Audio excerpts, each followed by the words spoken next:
Hello everyone, this is the Gold P tonight. This brown belt lock has some pretty good tolerances. It's one of those Japanese locks from Golds that has ball bearings inside to center it, which does help against this sort of very, very difficult bedding. Because it's a high level gold lock, there is some good tension control required. I don't actually think I have a 1.3mm tensioner on hand, so we'll use this one instead. It's 50 thousandths thick, and it seems to be just fine. So let's begin. 2 set, 3, 4 set,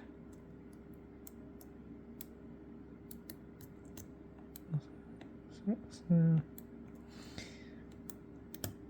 1, 2, 3,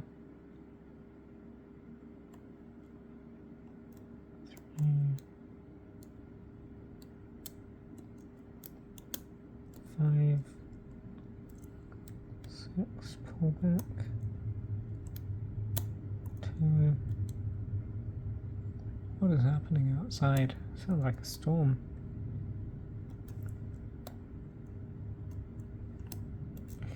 So this lock is pretty subtle.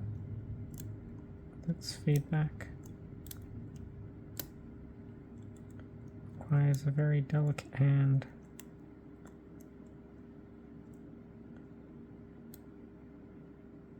Very delicate raising of the pins.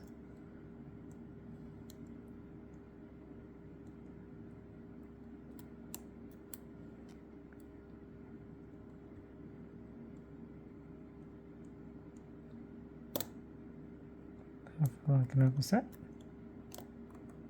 3, 5,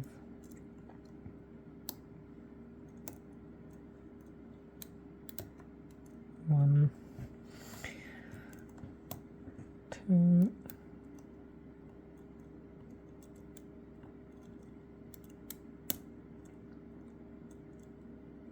4 maybe.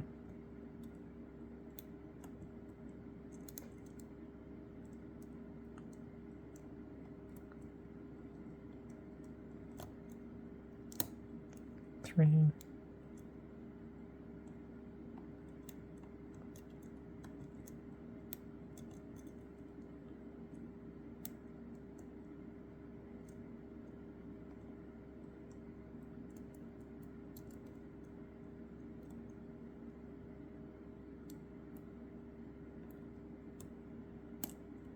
5,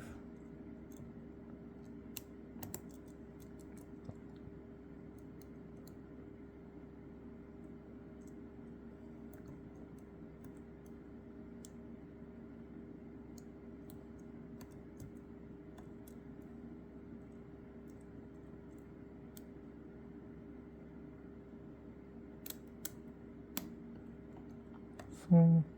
I had to drop a lot there to get that set. 5, 4,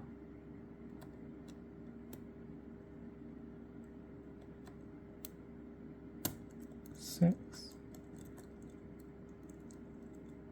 Maybe 6 was an overset, can't be too sure. 1, 2,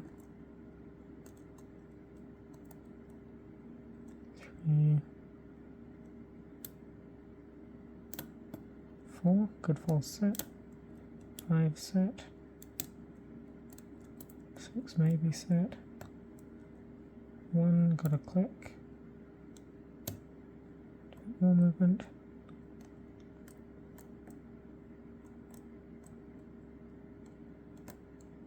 2 might be set.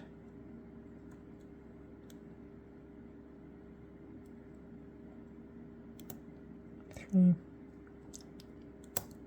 4, a bit of movement.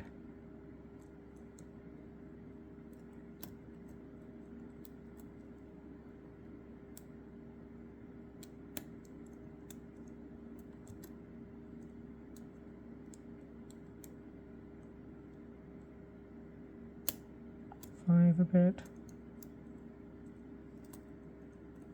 Out to 4, got a bit more.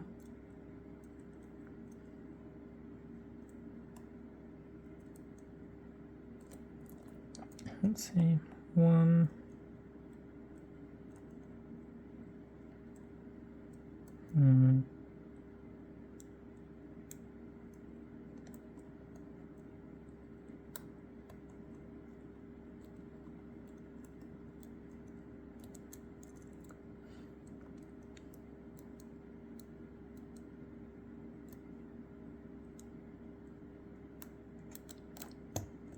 2, I had to drop a lot of stuff then to get 2 set. 5.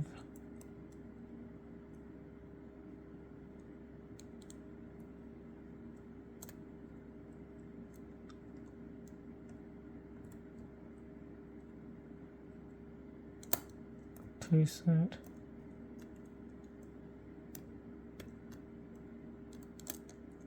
5 might have dropped to 2. Let's check.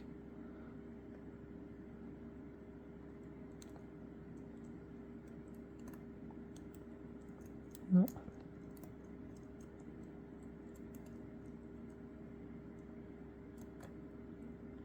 There we go. Just had to tap 6.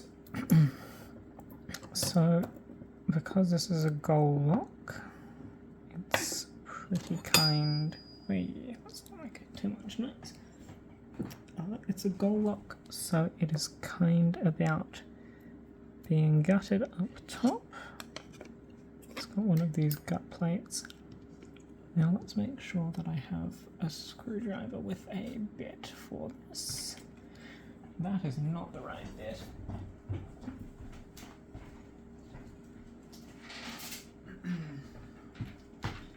Rather disorganized tonight, sorry about that. Let's grab a small flat head.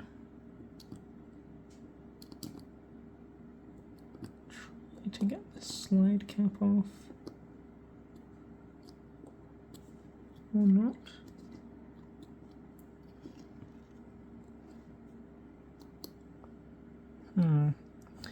One moment. Maybe it doesn't want to. That's okay, we'll just go from the back. It has Japanese size screws, which are a pain in the ass to deal with because I might not have that bit. Sorry about this. This is a J1. Here we are. Hopefully this will work.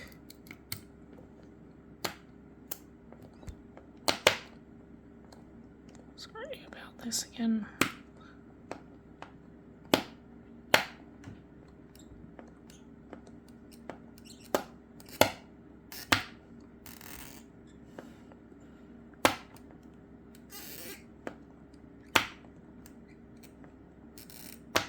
It loves to make issues. These Japanese screws, I don't want to strip these, so I'll try with a slightly sharper bit. My hands are a bit sweaty as well, so I'm not exactly getting the greatest amount of coverage from this, so excuse me for that.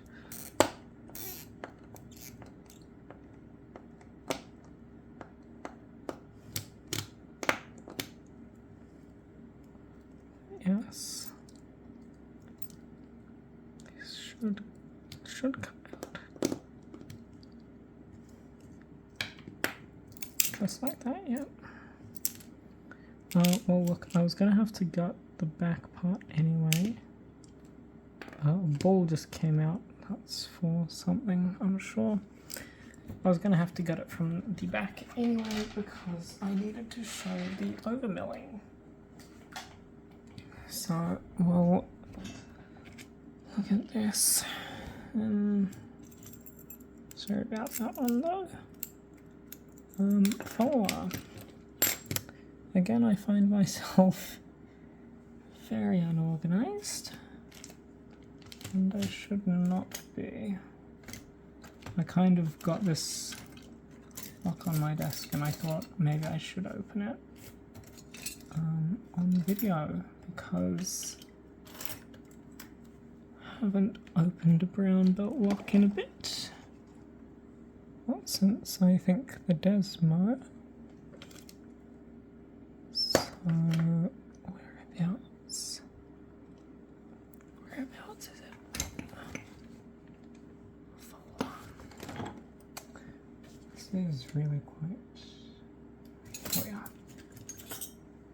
Hopefully this is the right size. I should probably shim this. So I think I will.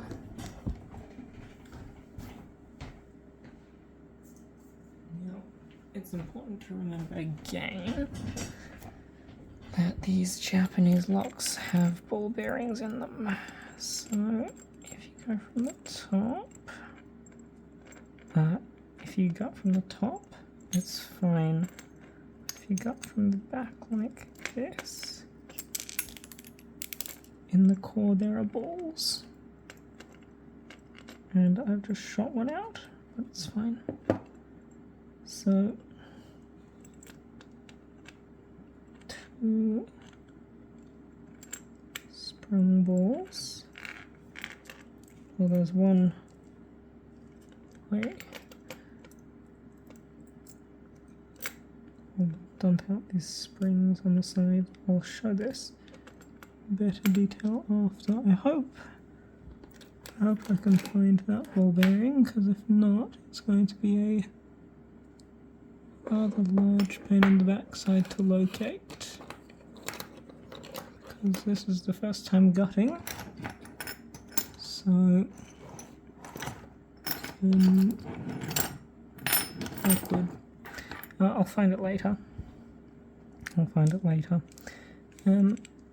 Where are my tweezers as well? Here we are. I actually have those on hand. Which is nice.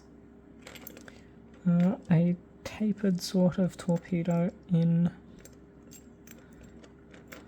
1, tapered in 2, tapered torpedo in 3,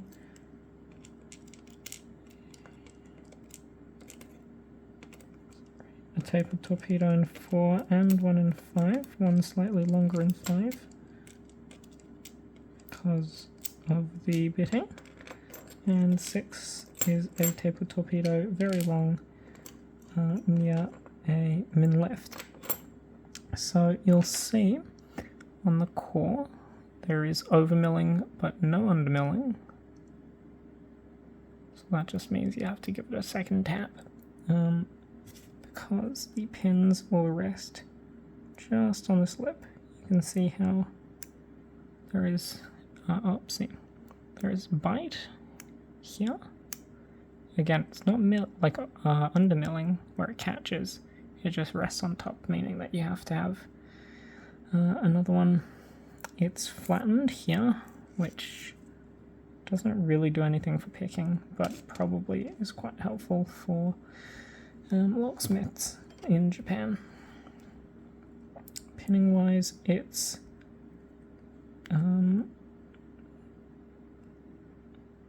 well, there's the shim still inside. I'll just take that one out. Let's see. Pin 1 is one of the goal mushrooms. Pin 2 is a gin, a gold gin. Pin 3 is a full mushroom. I'll dump these springs out. They're slightly smaller than normal and rather thin. So if you see, I'll have to unseparate them with my fingers later. From the backup, see, didn't show that orientation, but it was a anti-bump sort of T-pin.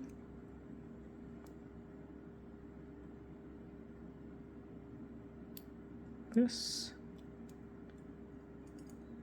is what the spring is deciding to come out first. For 6 before we go on to 5. 5 is another, come on, mushroom, and 4 is another gin. Or this is actually just a spool, but its sharp lips catch very well in the core, making it act a bit like a gin. It requires a bit of manual counter rotation to be able to be set. There's nothing happening in the Bible up here. I think that this is supposed to be a slide cap, but this seems to be crimped in place. I'm not too certain. Again, the core has 2 centering ball bearing parts. Spring goes on, and then on top goes the small ball bearing, like this one, which